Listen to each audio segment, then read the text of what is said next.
I watched the trailer for this one, and even I went, whoa. So So did my I. first thought was, this is not a shamey movie. Drives films with Eclipse Dine-In Cinemas Bundoran. Now serving pizza, hot dogs, ice cream, and more to your seat. Find out more at Eclipse Cinemas. It's what Thursdays were made for. Time to join our man at the movies with the very latest from Eclipse Cinemas in sunny Bundoran. Hiya, colleague. How you doing? It is actually quite sunny today. It's we obviously had a lovely Easter while you were away, but then we had a couple of miserable days, but the sunshine is back in Bundoran. It almost feels like spring again. But in case the weather turns, I've got a couple of movies for you this week. After what's been a very busy Easter, Minecraft has still been doing mega business while you're away, Jamie. And I Yeah. have another movie I want to mention later. But we'll pop straight into The Accountant too. Now, we reviewed this. I can't believe it's 9 years ago. Said What? that this was out. So it was 9 years made. I think it was 8 years since it came out. But we talked about it, and I thought it was fine. But nothing to me said it particularly needed a sequel. So I was surprised when it popped up. I went to see it this morning. But before I tell you what I thought, will we play the little clip? We will. Does that make you nervous? You're an escaped convict, trained by mob accountants. Your clients are drug cartels, money launderers. Is that a yes? Ray King has been murdered. Do you like puzzles, Mr. Wolf? I need your help to finish the job you started. What are you doing? Waiting for you to finish. So you can. Do what I need to do. Really enjoyed Accountant, the first one. Yeah. And am I going to enjoy the second? I think you're going to enjoy it more. Good. Because now my friend who watched this with me, she was a big fan of the first one. And at first, because if you remember in the first one, he's kind of, it's as if he was autistic, something like that, but like Hollywood autistic. Yeah.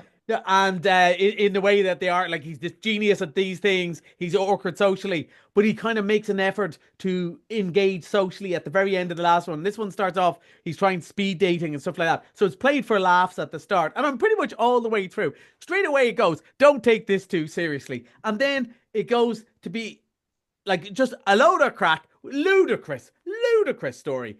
But then his brother comes in, and his brother is also, is much more socially engaged, but struggles, and all he wants to do is buy a pet. It makes no sense at all. And there's all this sort of computer scanning of people's brains. Like, it's just nonsense. But I really enjoyed myself. And a couple of weeks ago, we mentioned a movie called Drop, which is finishing today, that I really enjoyed too. That makes no sense at all. But sometimes there's nothing wrong with this. Like, it is just popcorn fun. Ben Affleck's having a ball doing it. John Bernthal is really good. The action scenes are pretty action. It's odd, gruesome.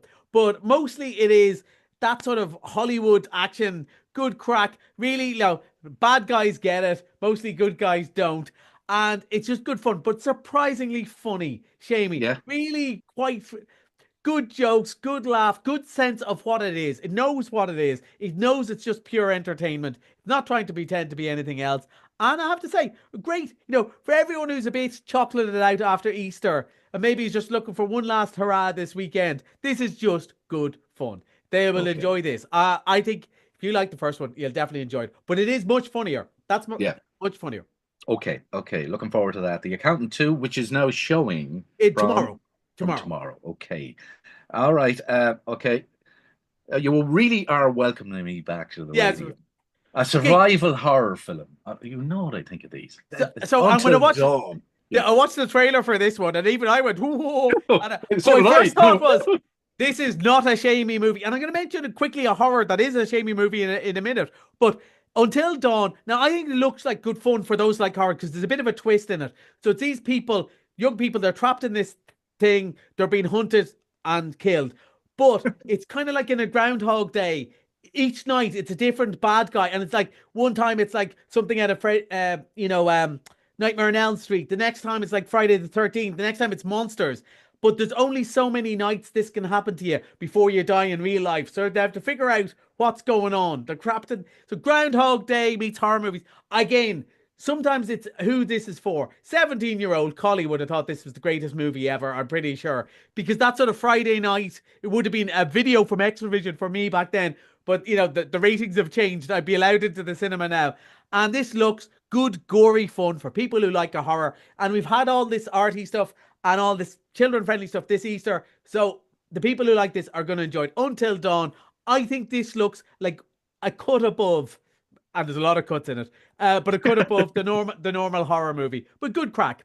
But not for you, Shamey. However, can I mention very briefly, I know we're going to run out of time, but Sinners, which came out while you were away, has a horror element. It's by Ryan Coogler, who made Creed and he made Black Panther and all that sort of stuff. And I don't think it's a spoiler now to say there's a vampire element to it, but it's one of the best movies I've seen this year, Shamey. And one of the reasons it's that good is the music. The music is so brilliant, and it's all about a twin setting up this juke joint in Mississippi in the 1920s. So it's all the blues, but it's showing the influence of it. But these vampires turn up and they have Irish connections, and they start to communicate to the blues players through Irish music. It's amazing. Even if you would go, oh, I don't like that bit, there's no way a music fan like you, especially on the tour you've just come from, right? Yeah. You're on your holidays you've just had, won't love it. It is the reason that, I know you're not a TikTok guy, but if you go on TikTok, all you can hear is the Rocky Road to Dublin, right? Playing non-stop, and Wild Mountain Time, Will You Go Lassie Go, playing all the way through with all this blues music. It's one of the best,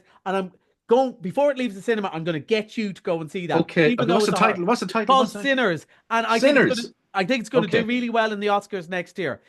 Right. Yeah, I really think it's that good.